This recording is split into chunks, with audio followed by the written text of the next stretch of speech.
마가복음 14장 34절에서 37절 제가 읽겠습니다.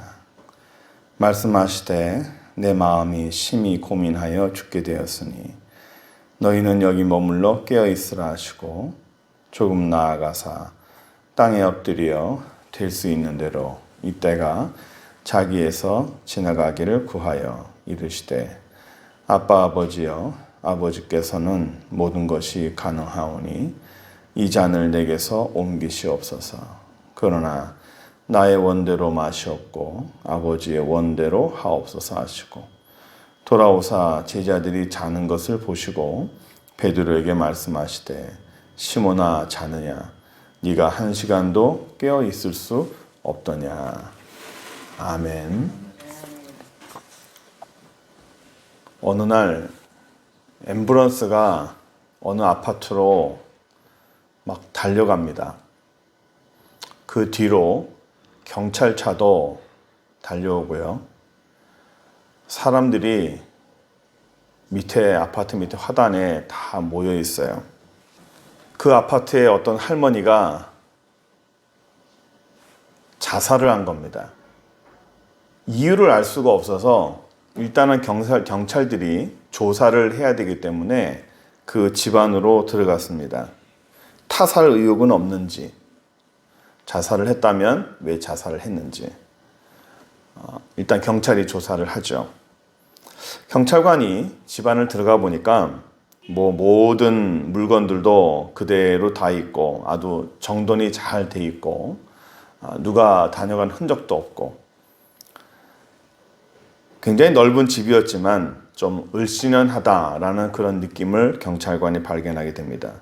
그러다가 그 집 거실 테이블에 노트가 하나 있는데 그 노트를 우연치 않게 열어봤더니 그 노트에는 이렇게 적혀 있었어요.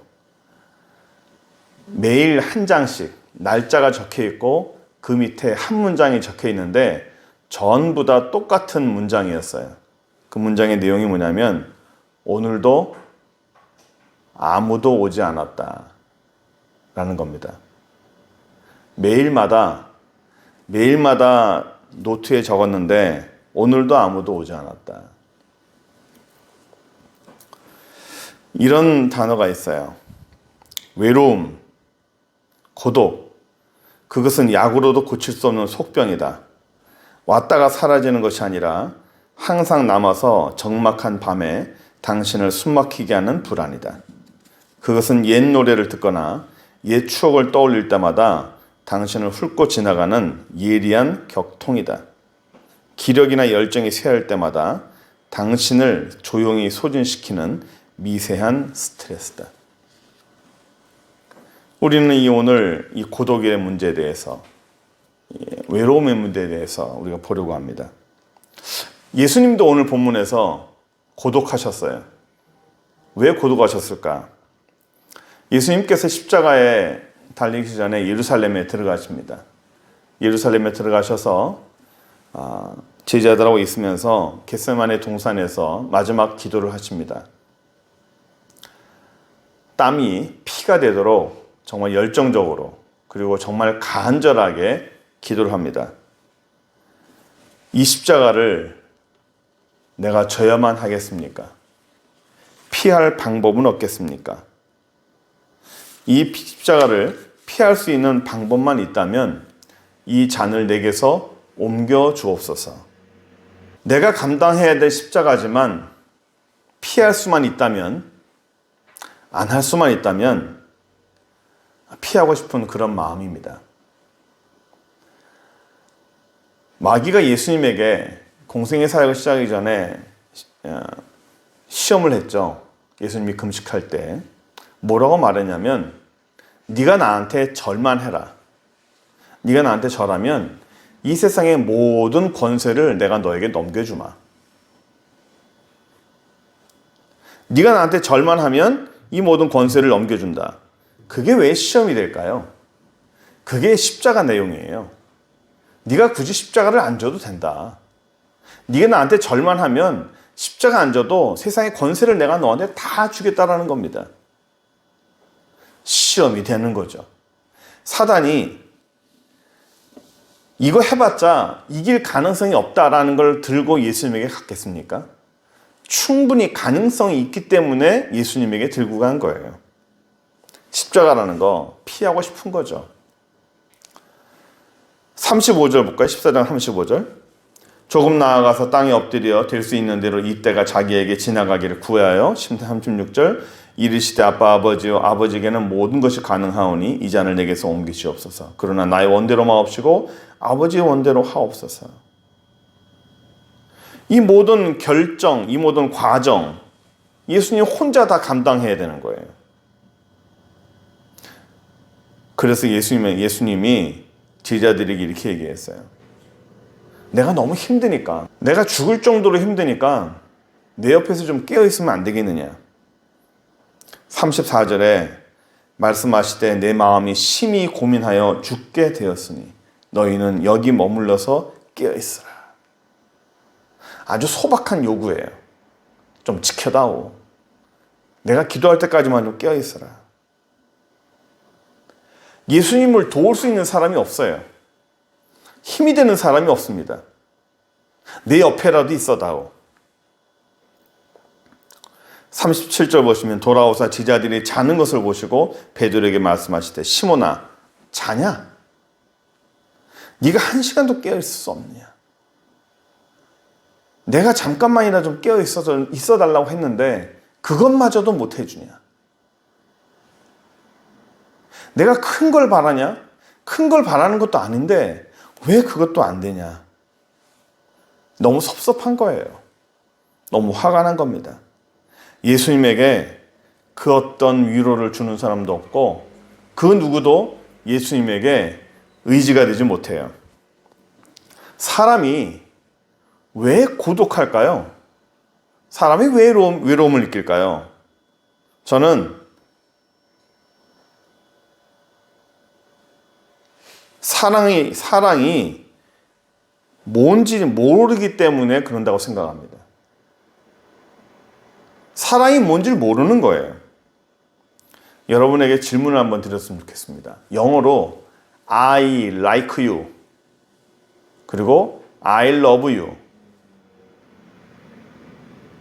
I like you는 내가 너 좋아한다 라는 거고 I love you는 내가 너를 사랑한다예요. 둘의 차이가 뭐죠? 좋아한다와 사랑한다. 어떤 게 좋아하는 거고 어떤 게 사랑하는 겁니까? 연인 간에 처음에는 좋아하고 나중에는 사랑합니까? 사랑하다가 언제 내가 이 사람을 사랑하는 걸 느끼죠? 무작정 막 좋으면 사랑한다라고 남발하는 사람도 있는데 좋아한다라는 단어와 사랑한다는 단어의 차이가 뭡니까? 저는 짜장면을 좋아합니다. 그러나 짜장면을 사랑하진 않아요. 저는 개를 좋아합니다. 그러나 강아지를 사랑하지 않아요. 왠 줄 아십니까? 저는 개 냄새가 싫어요. 그리고 개 털이 싫습니다.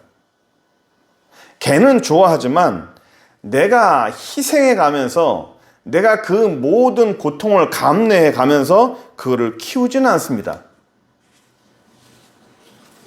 내가 희생해 가면서 개를 좋아하진 않는다는 거예요. 그래서 개를 사랑하지는 않습니다. like와 love의 차이점이 뭡니까? 좋아한다와 사랑한다의 차이점이 뭐예요? 단순히 좋아한다는 like는 단순히 좋아하는 거는 상대방의 마음을 헤아리질 않아요. 그냥 내가 좋아하는 것뿐이에요. 내가 저 사람을 위해서, 저 대상을 위해서 희생하고자 하는 마음이 없습니다. 나는 좋아할 뿐인데 왜 그러냐라고 말하죠.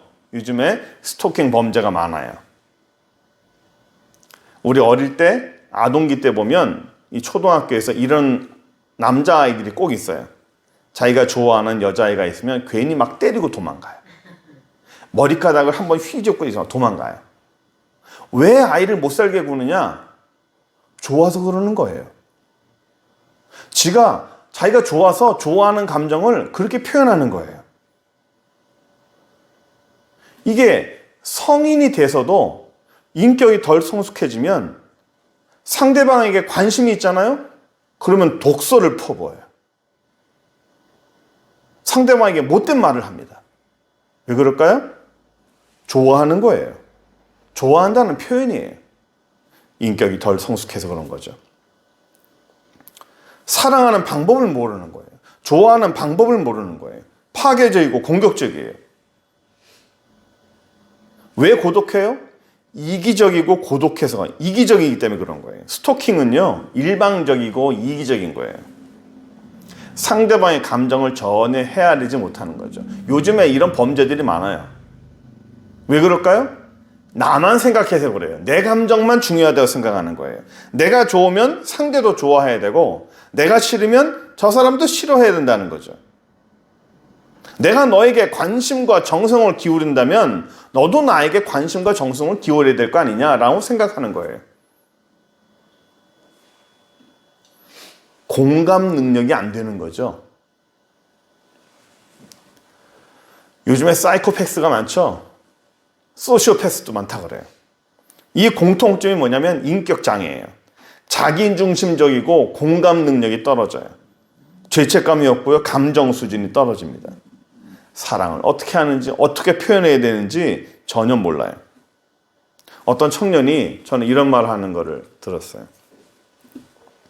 목사님, 결혼해야겠습니다. 그럼 당연히 결혼해야지. 제가 결혼을 왜 하려고 그러냐면 혼자 있는 게 너무 고독하대요. 혼자 있는 게 너무 싫대요. 그래서 결혼하고 싶대요. 결혼하면 고독하지 않냐? 같이 있는다고 고독하지 않은 게 아니에요. 내 옆에 붙어있는 존재고 허전하면 안 되는 거고. 결국 뭐 몇 년 후에 여자가 싫다고 이렇게 떨어져 나갔어요. 이 친구가 어떻게 말했냐면 전화해가지고 걔가 술 마시고 전화해. 나는 네가 필요하다. 나는 네가 정말 좋다. 나는 네가 필요해. 네가 없으면 난 죽을 것 같아. 그 말을 들으면 와, 이 사람이 나를 진짜 좋아하나 보다 라고 생각하겠지만 그건 사랑하는 게 아니에요. 그건 좋아하는 겁니다. 서로가 좋아서 결혼했다고 해도 그게 사랑하는 게 아니에요. 사랑은 내가 손해나고 내가 힘들어도 내가 희생해가면서 저 사람을 위해서 내가 헌신하는 거예요. 이게 사랑이에요. 나는 널 좋아. 내가 좋으니까 너도 나 좋아해줘. 이런 좋아하는 감정은 사랑이 아니라고요. 조금만 내가 희생하기 싫어하고 내가 손해날 것 같으면 바로 등 돌리는 관계. 내가 이익이 없다고 생각하면 바로 등 돌리는 관계. 그건 사랑이 아닙니다. 그건 그냥 좋아하는 거예요. 내가 필요하니까 좋아한 거예요. 너는 나에게 정말 필요해. 너는 나에게 정말 필요한 존재야. 나는 네가 필요해. 필요에 의해서 만나는 거예요. 필요에 의해서 옆에 있는 거예요. 그 필요 조건이 사라지면 같이 있는 정당성도 사라집니다. 나는 널 정말 좋아해. 좋아하다가 우리 같이 살자. 같이 결혼하자. 왜 좋아하는 것처럼 하다가 왜 갑자기 막 헤어져요? 왜 이혼해요? 사랑하지 않기 때문에 헤어지는 거예요. 그냥 좋아하는 거예요. 필요에 의해서 만난 거예요. 요즘은 조건부로 많이 만나죠? 조건부로 만나는 거예요. 조건부로 자꾸 만나니까 그 조건이 성립되지 않고 그 조건이 필요 조건이 없어지니까 필요 없는 거예요. 나 너 이제 좋아하지 않아. 좋아하면 살고 좋아하지 않으면 헤어지고. 이건 사랑이 아니죠. 결혼은 사랑이라는 게 전제가 되는 거예요. 내가 너를 위해서 희생할 수 있고 내가 너를 위해서 죽을 수 있고 내가 너를 위해서 나의 모든 것을 바칠 수 있는 그게 사랑인 거예요. 부모님이 자식을 좋아하는 거는 좋아하는 게 아니라 사랑하는 겁니다. 부모와 자식에 대한 거는 사랑이에요. 내 모든 것을 다 줘도 아깝지 않고 내 모든 것을 다 줘도 부족한 게 그 부모의 마음입니다. 왜 그럴까요? 사랑하기 때문에 그래요. 남편이 아내를 좋아해도 사랑하지 않는 남편이 있고요. 남편을 좋아해도 사랑하지 않는 아내가 있어요. 상대방을 위해서 희생하기 싫어하는 삶이 오늘날이에요. 내가 피해본다고 생각하면 언제든지 돌아설 수 있는 거. 요즘은 참 안타까운 거는 세상이 이상하게 돌아가는지 부부관계뿐만 아니라 부모 자식 간에도 희생하기를 싫어해요. 내가 손해를 본다? 내가 뭔가 피해를 본다? 그러면 자식이라도 버려버려. 짜증난다? 내 인생에 전혀 도움이 안 된다고 생각해서 그 자식을 휴지통 안에 버려버리고 우체통 안에 버려버리고 종량제 몽투에 넣어서 애를 버려버리고. 왜 그럴까요? 내가 가는 인생에 걸림돌이 된다는 거죠. 그냥 좋아하는 거예요. 하나 더 볼게요. 두 번째. 사람이 왜 고독해요? 나는 사랑받지 못한다고 생각을 많이 해요. 내가 고독한 이유는 사람들에게 사랑받지 못한다고 생각합니다. 왜 나는 사랑받지 못할까? 왜 사람들이 나를 좋아하지 못할까? 요한복음 10장 29절에요. 예수님께서 이런 말씀했어요. 강도 만난 이웃. 강도 만난 사람에게 여러 사람이 지나갑니다. 젯사람도 지나가고 서기관도 지나가고 그 중에 사마리아 사람이 지나가면서 그 사람을 도왔어요. 예수님이 그 사람에게 물어봅니까? 누가 네 이웃이냐? 도운 사람입니다. 이 사람이 뭐라고 말했냐면 예수님께 도대체 이 세상에서 내 이웃이 누굽니까? 내 이웃이 누굴까요?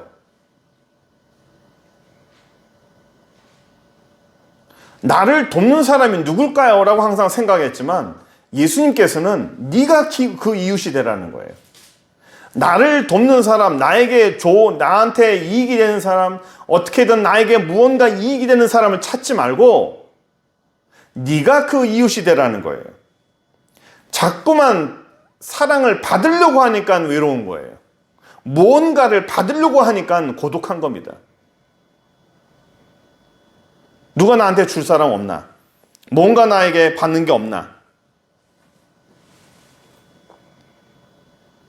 누가 나를 돕고 누가 내 편을 들어주는가? 그 사람이 내 이웃이라는 거예요. 나를 돕지 않으면 그 사람은 내 이웃이 아니고 나를 좋아하지 않으면 그 사람은 내 이웃이 아니고 내 편을 들어주지 않으면 그 사람은 내 이웃이 아니다. 이해관계 속에서 생각하면 이 세상은 참 외로워요.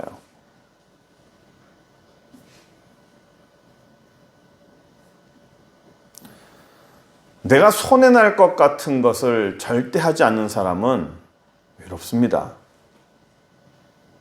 상갓집에, 이 초상집에 절대로 안 가는 분을 제가 알아요. 상갓집을 안 가요. 아니, 가까운 분인데도 안 가더라고요. 그 어느 날 그분의 부친이 소천하셨어요. 그 제가 갔더니 주변에 아무도 안 온 거예요. 올만한 사람이 아무도 안 왔어요. 왜 이렇게 안 왔지? 물어보니까 일부러 다 안 왔대요.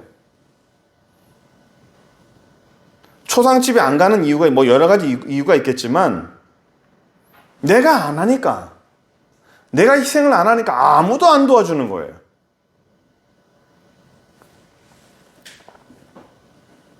나를 사랑하는 사람이 없어서 고독하고 외롭습니까? 아니에요. 내가 사랑하는 사람이 없어서 외롭습니다. 내가 사랑하는 사람이, 내가 사랑하는 대상이 없기 때문에 외로운 거예요. 내가 사랑하는 대상이 많아야 돼요. 내가 사랑하는 대상이 많아야 나는 외롭지 않아요. 내가 나를 사랑하는 대상이 없기 때문에 외로운 게 아닙니다.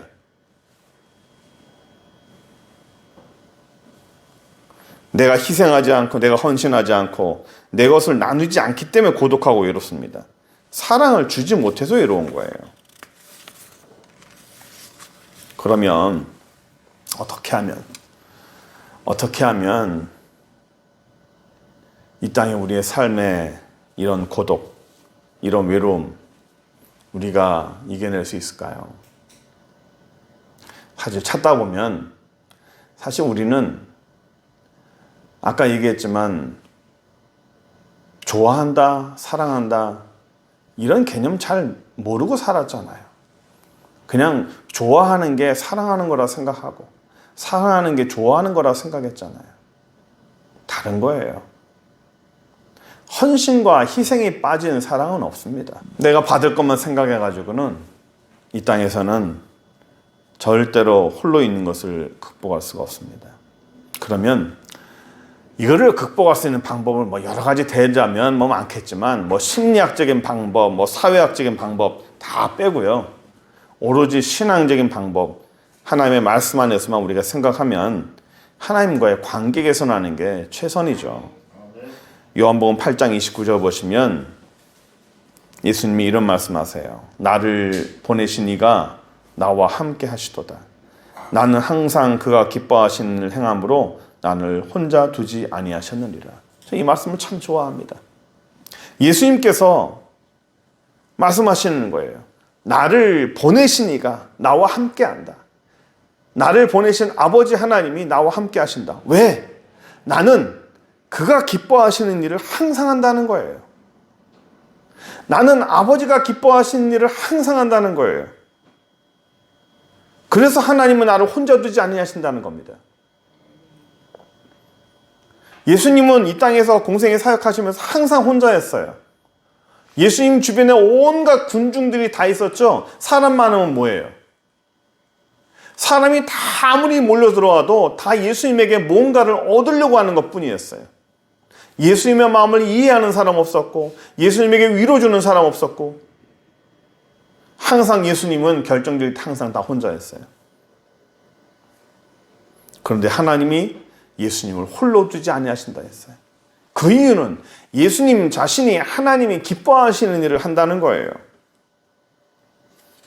우리가 지난번에 기쁨에 대해서도 얘기했지만 이 성경에서 나오는 기쁨은 내 속에서 출발된 기쁨이 아니에요. 아, 웃기다, 재밌다, 이게 기쁨이 아닙니다. 아무리 즐거운 걸 봐도 웃음이 하루 종일 갑니까? 그 즐거움이 하루 종일 갑니까? 성경에서 나오는 기쁨은 하늘에서 내려온 기쁨이에요. 하나님을 기쁘시게 했을 때 하나님이 내게 주신 기쁨이에요. 그 기쁨이 오면 하루 종일 좋잖아요. 하루 종일 즐겁잖아요. 하루 종일 흥얼거리고 좋잖아요. 왜? 하나님이 내게 기쁨을 줬기 때문에 그래요.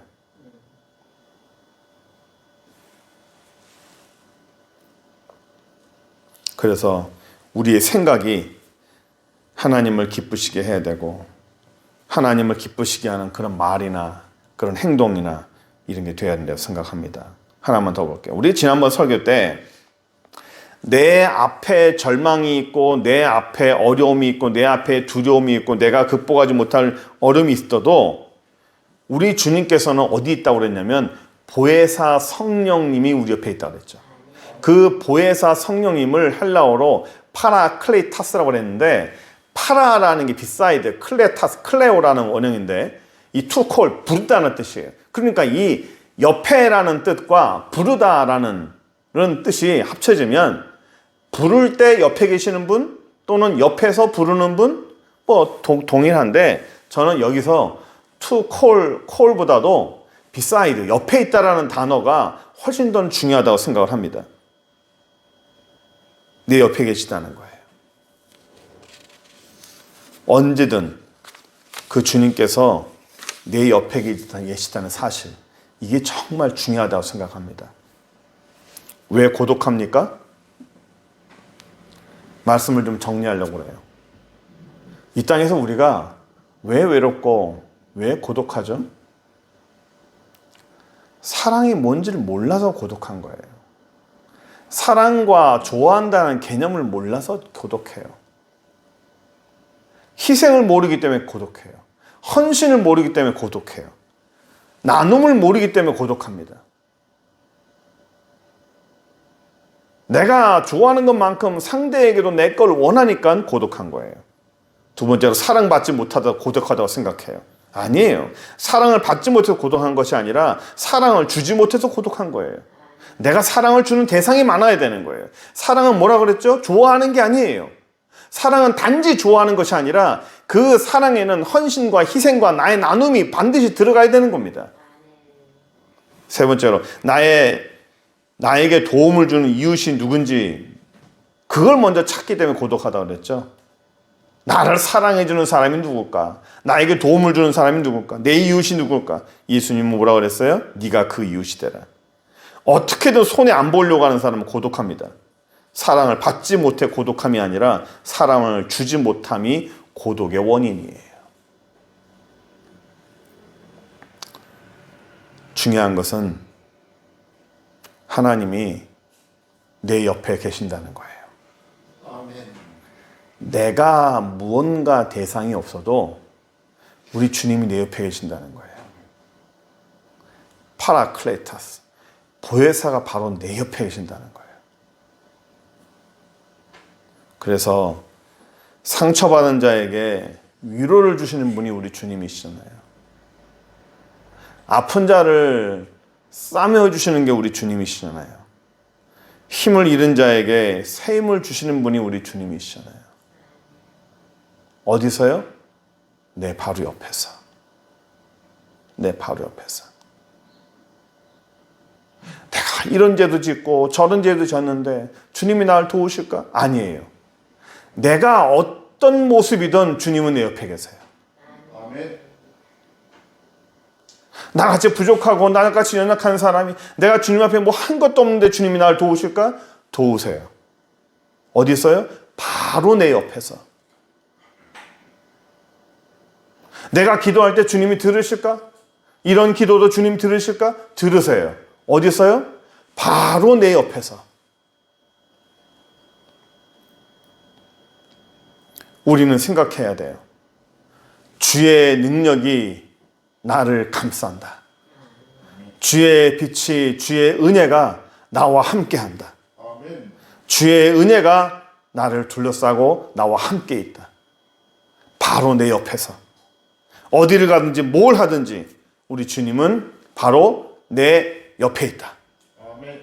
내가 어떤 환경에 처해도 주님은 바로 내 옆에 있다. 아멘. 내가 슬픔에 처해도 바로 옆에 있고 아멘. 내가 어려움에 처해도 바로 옆에 있고 아멘. 내가 기쁠 때도 바로 옆에 있다. 아멘. 내가 홀로 있는 것처럼 느껴도 바로 옆에 있다. 아멘. 내가 한 바다 가운데 홀로 있는 것처럼 느껴도 주님은 바로 내 옆에 있다. 아멘. 그러므로 나는 외롭지 않다.